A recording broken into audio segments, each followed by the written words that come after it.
Hello everyone, Bigg Boss season 9 wild card ద్వారా entry ఇచ్చిన దువ్వాడ మాధురి గారు ఎక్కువ మోతాదులో ఖర్చు పెట్టి వెళ్ళినట్టుగా ఇప్పుడు సోషల్ మీడియాలో ఫుల్గా ఈ వార్త చక్కెలు కొడుతుందన్నమాట. సో నిజంగా ఈ అంశం మీద ఒకసారి విశ్లేషణ తీసుకున్నాం. శేషరావు గారిది స్టూడియోలో ఉన్నారు, వెల్కమ్ చెప్పేద్దాం. Hello sir. హలో సార్, నిజంగానే మాధురి గారు దీనికి ₹1 కోటి ఖర్చు పెట్టి వెళ్ళారా? సో సోషల్ మీడియాలో వస్తున్నటువంటి న్యూస్ ఇది పోస్ట్ వైరల్ అవుతుంది. అవును, మరి దీన్ని నమ్ముదామా, విశ్వసిద్దామా అని అంటే దీంట్లో 2-3 కోణాలను మనం తీసుకోవచ్చు.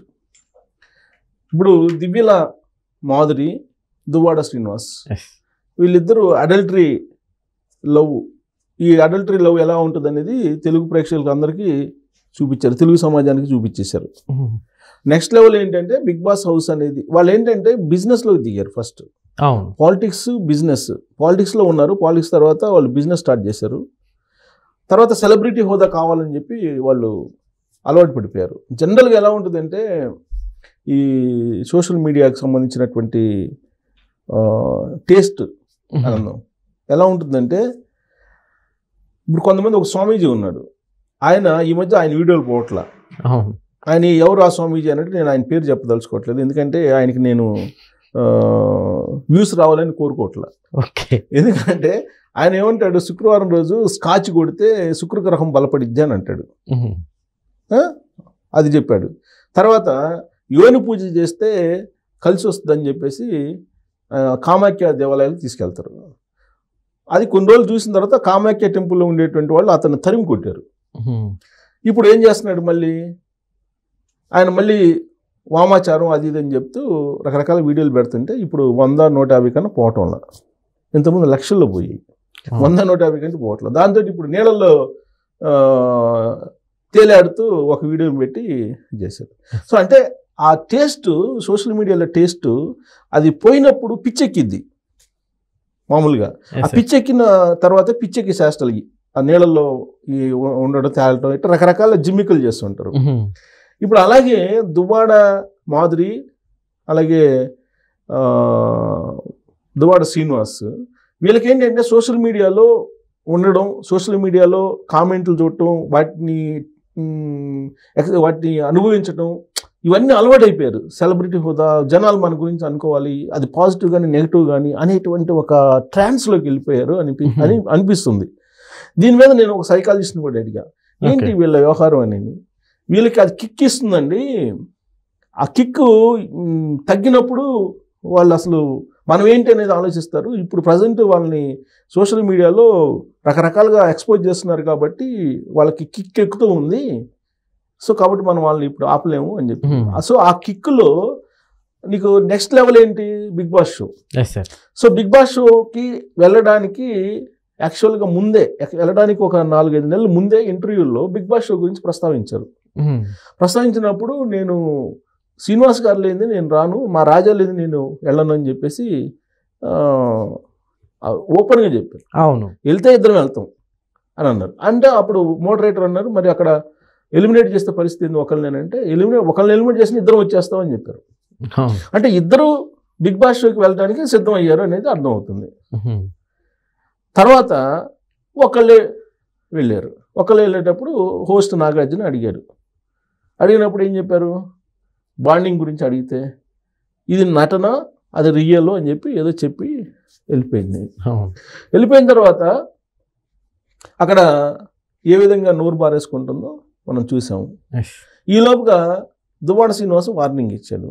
ఏ వార్నింగ్ ఇచ్చాడు, మా కన్నమ్మ కప్పు తీసుకొని వచ్చింది, ఒకవేళ రాకపోతే నాగార్జున సంగతి చూస్తాము, బిగ్ బాస్ సంగతి చూస్తాం అని చెప్పి చేశారు. అంటే కన్నమ్మకి కప్పు తీసుకొచ్చే దాకా ఇతను ఒక రూట్ వేసి ఉంటాడేమో అనే భావన వచ్చేలాగా ఆయన వ్యాఖ్యలు ఉన్నాయి. ఇవన్నీ చూసిన తర్వాత నెట్జన్లు ₹1 కోటి ఇచ్చారని చెప్పి డిసైడ్ చేశారు వీళ్ళే. సోషల్ మీడియాలో ఏముంది, ఇమాజినేషనే కదా, ఇమాజిన్ చేసుకుని ఏదో గాసిప్ వదులుతారు, నమ్మేవాళ్ళు నమ్ముతారు, నమ్మనోళ్ళు నమ్మరు. కాకపోతే వీళ్ళ ప్రయాణాన్ని, తర్వాత వీళ్ళు చేసినటువంటి వ్యాఖ్యల్ని, వీటన్నిటిని చూస్తే కనుక దాన్ని పూర్తి స్థాయిలో మనం కొట్టేయలేం. అవును, పైగా మాధురి పట్ల బిగ్ బాస్ వ్యవహరించేటువంటి తీరు, మిగతా వాళ్ళ పట్ల కంటెస్టుల పట్ల వ్యవహరించేటువంటి తీరు భిన్నంగా ఉంది. యాక్చువల్గా అయితే ఆవిడ చేసేటువంటి ఓవర్ యాక్షన్కి ఎలిమినేట్ చేయాలి, ఎలిమినేషన్ లిస్ట్లో ఉండాలి. కానీ ఎలిమినేషన్ లిస్ట్లో లేదు, ఈ వారం ఎలిమినేషన్ లిస్ట్లో లేదు కదా. అవును సార్. సో కాబట్టి ఇప్పుడు మళ్ళీ శ్రీజాని తీసుకొస్తారనే టాక్ ఉంది. మళ్ళీ re entry, wild card entry తోటి వీళ్ళు ఎంటర్ అయ్యారు. లాస్ట్ వీక్ ఏం చేశారు, వైల్డ్ కార్డ్ ఎంట్రీ తోటి ఎంటర్ అయినటువంటి కంటెస్టెంట్లతో ఓటింగ్ పెట్టి శ్రీజాని బయటికి పంపించేశారు. ఇప్పుడు ఆవిడ మళ్ళీ తీసుకొస్తారనేది ఒకటి నడుస్తుంది. ఆవిడ కూడా వస్తే కనుక ఇంకా రచ్చ ఉంటుంది, ఇప్పటికే రచ్చ ఉంది, ఆవిడ కూడా వస్తే రచ్చ ఉంటుంది అని చెప్పి అనుకుంటున్నటువంటి తరుణంలో బిగ్ బాస్ లేటెస్ట్గా కన్ఫెషన్ రూమ్లోకి తీసుకెళ్ళి వాళ్ళ కొంతమందికి క్లాస్ బీకారు. ఆ క్లాస్ బీకినటువంటి వాళ్ళల్లో మాధురి ఉంది,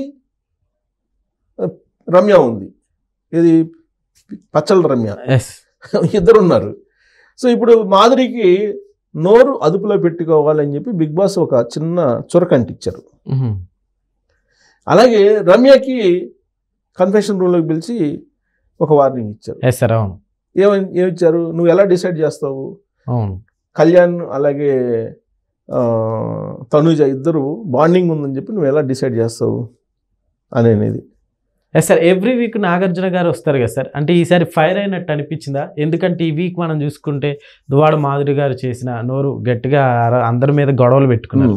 సో అంత ఫైర్ అయిన ఇచ్చినట్టు నాకైతే అనిపించలేదు సార్, మీకేమన్నా అనిపించింది? బిగ్ బాస్ షోలో దివ్యల మాధురి రెచ్చిపోయిన దానికంటే కూడా తక్కువగానే నాగార్జున సీరియస్ అయ్యారు. యాక్చువల్గా అయితే బాగా సీరియస్ కావాలి. ఇప్పుడు ఆ హౌస్లో ఉండేటువంటి వాళ్ళందరూ భయపడేలాగా చేస్తుంది. ఒక మూమెంట్లో అంది, నోటికే కాదు చెయ్యికి కూడా నేను పని చెప్పగలను అని చెప్పి హెచ్చరిక కూడా చేసింది మాధురి. అంటే కొడతానని కూడా చేసింది. కొన్ని గేమ్స్ ఆడి గేమ్స్లో ఓడిపోయింది ఆమె. అదేదో శవపేటికలో పొనుకొని చేసేటువంటి గేమ్లో ఆవిడ ఓడిపోయారు. ఓడిపోయిన తర్వాత ఏదో కన్నీళ్ళు పెట్టుకుని ఏడ్చింది. తర్వాత ఏదో కామెంట్లు చేసింది. మొత్తం మీద బిగ్ బాస్ హౌస్లో గందరగోళం సృష్టించింది ఆవిడ. కానీ ఆవిడ ప్రవర్తించినటువంటి తీరు వెక్స్ అయిపోయి అసలు ఆ షో చూసే వాళ్ళే తగ్గిపోయారు ఇప్పుడు. మరి ఇలాంటి పరిస్థితుల్లో ఎలిమినేషన్లో ఉండాలి కదా, ఎలిమినేషన్లో ఉండకపోవడానికి కారణం ఏంటి? మరి ఈ సోషల్ మీడియాలో సర్క్యులేట్ అవుతున్నటువంటి ₹1 వ్యవహారం ఉందేమో అనేటువంటి ఒక అనుమానం కలిగేలాగా ఉంది కదా మామూలుగా అయితే. ఇప్పుడు ఇంకోటి ఏంటంటే బాండింగ్, 2 బాండింగ్లు కనిపిస్తున్నాయి మనకి ఇక్కడ మనకి బిగ్ బాస్ హౌస్లో. ఒకటేమో తనుజ అండ్ కళ్యాణ్, రెండోది రీతు చౌదరి డెమో, అంతే కదా, డెమో పవన్, వీళ్ళిద్దరి మధ్యలో బాండింగ్ కనపడుతుంది. సో ఇప్పుడు కళ్యాణ్ అనే అతను అమ్మాయిలు పిచ్చి అని చెప్పి కామెంట్ చేస్తున్నారు, అమ్మాయిలు పిచ్చోడని. ఎందుకంటే అందరి మీద అమ్మాయిల మీద కూడా చేస్తున్నాడని చెప్పి అమ్మాయిలు పిచ్చోడు అని చెప్పి పేరు పెట్టారు కళ్యాణ్కి. దాని మీద బిగ్ బాస్ కన్ఫెషన్ రూమ్లోకి పిలిచి మాట్లాడారు. మాట్లాడి ఎవరికి ఇచ్చే వార్నింగ్ వాళ్ళకి ఇచ్చారు. అయితే ఇక్కడ డెమోకి అలాగే రీతు చౌదరికి మధ్య బాండింగ్ ఉందా లేదా అనే దాని మీద ఓటింగ్ పెట్టారు. అలాగే కళ్యాణ్కి తనుజకి మధ్య బాండింగ్ ఉందా లేదా అని చెప్పి ఓటింగ్ పెట్టారు. ఓటింగ్ పెడితే కళ్యాణ్కి తనుజకి బాండింగ్ ఉందని చెప్పి 50% ఓటేశారు, లేదని చెప్పి 50% వేశారు. సో అంటే డిసైడ్ కాలేని పరిస్థితుల్లో ఉన్నారు అది చూసేటువంటి వాళ్ళు. అయితే ఇక్కడ డెమోకను అలాగే రీతుకి వీళ్ళిద్దరి మధ్య బాండింగ్ ఉందా లేదని చెప్పి అడిగితే ఎక్కువ మంది 100% వాళ్ళిద్దరి మధ్య బాండింగ్ ఉందని చెప్పి చెప్పారు. దాంతో కన్ఫెషన్ రూమ్కి ఇద్దరిని పిలిచారు. పిలిచినప్పుడు రీతుని అడిగారు. రీతుని అడిగితే ఏం చెప్పింది ఆవిడ, కంఫర్ట్ జోన్ అని చెప్పి చెప్పింది. అలాగే సర్ఫ్ జోన్ అని కూడా చెప్పింది. కంఫర్ట్ జోనా లేదా సర్ఫ్ జోనా అంటే సర్ఫ్ జోన్ అని చెప్పి చెప్పింది. సరే ఇతన్ని పిలిచాడు, డెమోని పిలిచి అడిగితే డెమో ఏం చెప్పాడు, కంఫర్ట్ జోన్ అని చెప్పాడు. అంటే అతనికి కన్ఫ్యూజన్లో ఉన్నాడు. ఇంకా రీతు చౌదరి ఫిక్స్ అయిపోయింది, డెమో కన్ఫ్యూజన్లో ఉన్నాడు అనేది ఈ ఓటర్స్ నుంచి వచ్చినటువంటి అభిప్రాయం. సో దీని మీద లాస్ట్లో ఇమ్మాన్యుయల్కి ఒక వార్నింగ్ ఇచ్చాడు. ఏం వార్నింగ్ ఇచ్చాడు, ఏదో మాట అన్నాడు, ఇమ్మాన్యుయల్కి బ్రేక్ తర్వాత పగిలిపోద్ది అని చెప్పేసి ఇచ్చేసి ఆ ప్రోమో అంతటితో ఆపేశారు. సరే ఇవాళ శనివారం కాబట్టి ఇవాళ ఉంటుంది, బిగ్ బాస్ వస్తాడు. ఈ మొత్తం ఎపిసోడ్ చూస్తుంటే మాధురి చేసినటువంటి గందరగోళం, రచ్చ రంబోలా ఇవన్నీ చూస్తే కనుక ఆవిడని ఎలిమినేట్ చేయాలి మామూలుగా అయితే. ఆ ఇష్యూస్ గురించి అసలుకి ఇక్కడ పాయింట్ హైలైట్ కావట్లా. అవును. ఒక జస్ట్ నోరు అదుపులో పెట్టుకోవాలి అనేది మాత్రం ఒక జస్ట్ అలా మాట్లాడేసి వదిలిపెట్టేశాడు. రమ్యకి కొంచెం వార్నింగ్ ఇచ్చారు. అంటే జీవితం మొత్తం చూసి నువ్వు చెబుతున్నావా, అదేదో ఊరికే కలిసినంత మాత్రాన నువ్వు బాండింగ్ ఉందని చెప్పి చెప్తావా కళ్యాణ్ కన్నా తనుజకి అని చెప్పి చెప్పారు. ఈ విషయాన్ని తనుజకి కూడా చెప్పాడు బిగ్ బాస్, ఇలా అంటుంది అన్నప్పుడు తనుజ ఏదో ఫీల్ అయిపోయినట్టుంది. మాధురి ఒక మాట ఉంది వాళ్ళిద్దరి మధ్య, ఇది కళ్యాణ్ వచ్చి చెయ్యేస్తే ఆ అమ్మాయి తనుజ కామ్గుందని అంటే అర్థం ఏంటి, 2 చేతులు కలిసినాయి అని చెప్పి 2 చేతులు కలిస్తేనే కదా సౌండ్ వచ్చేది అనే యాంగిల్లో మాట్లాడింది. ఆ విషయాన్ని కూడా బిగ్ బాస్ తనుజకి చెప్పాడు. మొత్తానికి తనుజ రాజేశాడు, బిగ్ బాస్ అయితే రాజేశాడు. మరి అది ఆ ఫైర్ మాధురి మీద ఎంత పని చేస్తుంది అనేది చూడాలి. ఆ మాధురి మీద పని చేయాలంటే ₹1 కోటి వ్యవహారం ఉండకూడదు. ₹1 కోటి వ్యవహారం ఉంటే కనుక మాధురి నిజంగానే దువ్వాడ శ్రీనివాస్ చెప్పినట్టు ఆయన భాషలో చెప్పాలంటే కన్నమ్మ కప్పు తీసుకొని పోయే అవకాశం ఉంది బిగ్ బాస్లో. Okay sir, thank you.